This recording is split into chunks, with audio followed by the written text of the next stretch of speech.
my name is Barnabas, your data protection pal, and welcome to an issue on the eye on privacy.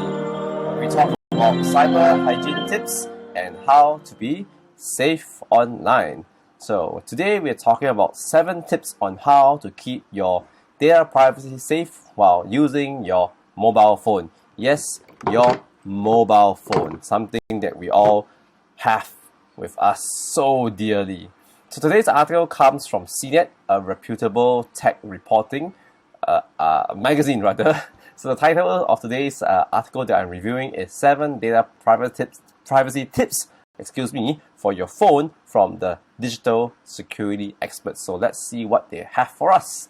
So the first tip that they have is to use a password manager. So there are several apps out there that you can download on your computer or your cell phone, where this particular app is a centralized repository for the many passwords that we hold.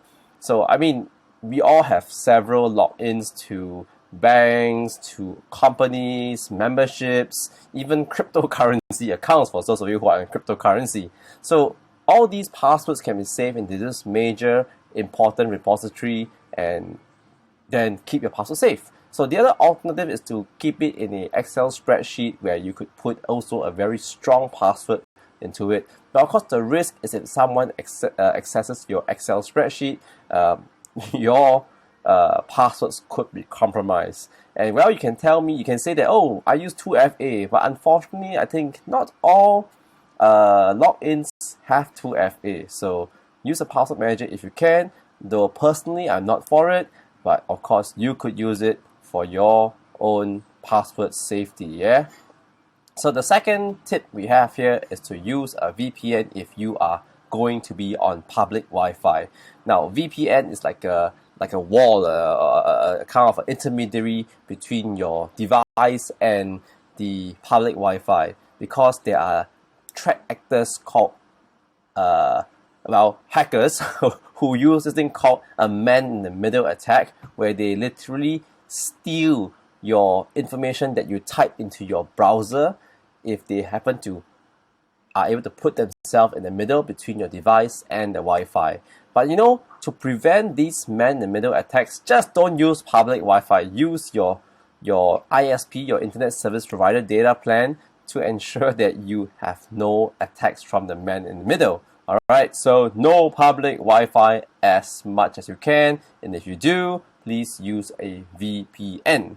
So third tip, what's our third tip? The third tip is to be mindful of application permissions. If you didn't know, by now, any application that you install into your device, your cell phones, would have, some of them will have access to certain data in your phone, like your phone book, your location, your map, your GPS, or even your photographs. So you check what permissions the app is peeking into, and whether you have automatically given them permission or have you got the option to remove them. So check your apps to make sure that you're not giving them too much information, and of course check if they're sending out this information out to another illegal receiving party. Alright, so check your apps carefully. For that matter, make it a good habit.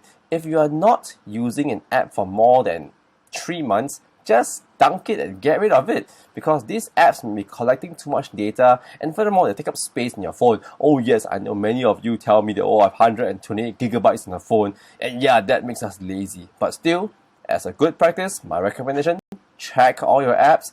Don't need them, don't keep them. And of course, if you keep them, be mindful of the permissions you are giving them, and at the same time, do also check that the apps that you are installing are from a reputable company, because there are some evil hackers that would use very similar names and similar logos to pass off a reputable app, maybe some office app or maybe some photograph app that you might be using. So be careful to check on the company to make sure that they're legitimate and they are someone that you can trust. So what's the fifth tip? The fifth tip is to limit your social media exposure.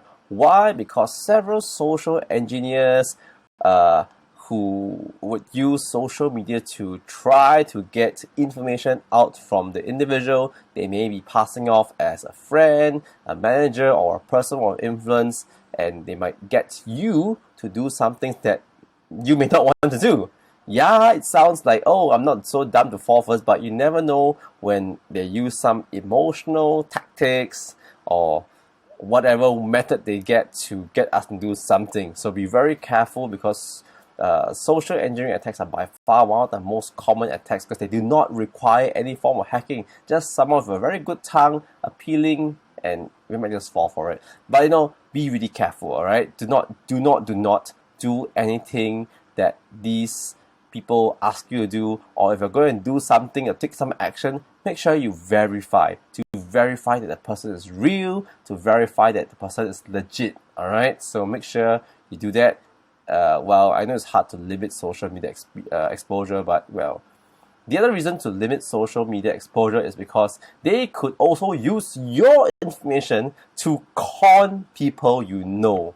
So, for me, I never post my actual location wherever I'm on social media. I usually post like 1 or 2 days later, sometimes even 1 week. Alright, so let's look at 6. Keep your software up to date, and many people are guilty of this. Have you seen in your app stores or play stores the number of software or apps that you have to update or left not updated? I've seen some people with like hundreds of apps not updated, and that means the phone is at risk of attacks, because usually some of these updates are like security patches to prevent hackers from exploiting some weaknesses. So please, for your sake, please do not allow these hackers to prey on these weaknesses in your apps. Please update them.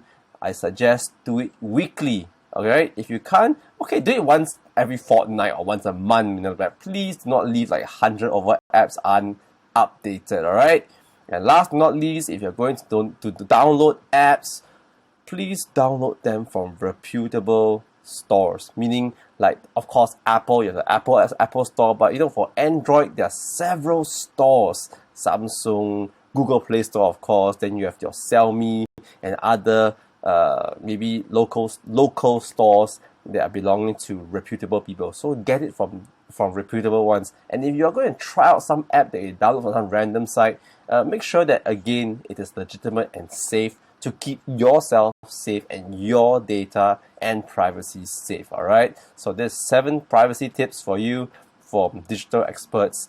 To summarize again, use a password manager, use a VPN if you're on public Wi-Fi, be mindful of app permissions, research the app company, limit the social media exposure, keep software up to date.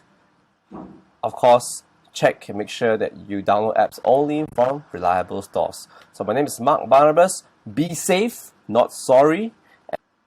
Yes, my name is Mark Barnabas, your data protection pal, and feel free to connect with me to find out more about the game I've invented called Data Heist, the first ever game to educate the public on data protection and cyber hygiene. So you can always click on any of the links, or you could also visit www.dataheist.org. So my name is Mark Barnabas, your data protection pal. Be safe, not sorry.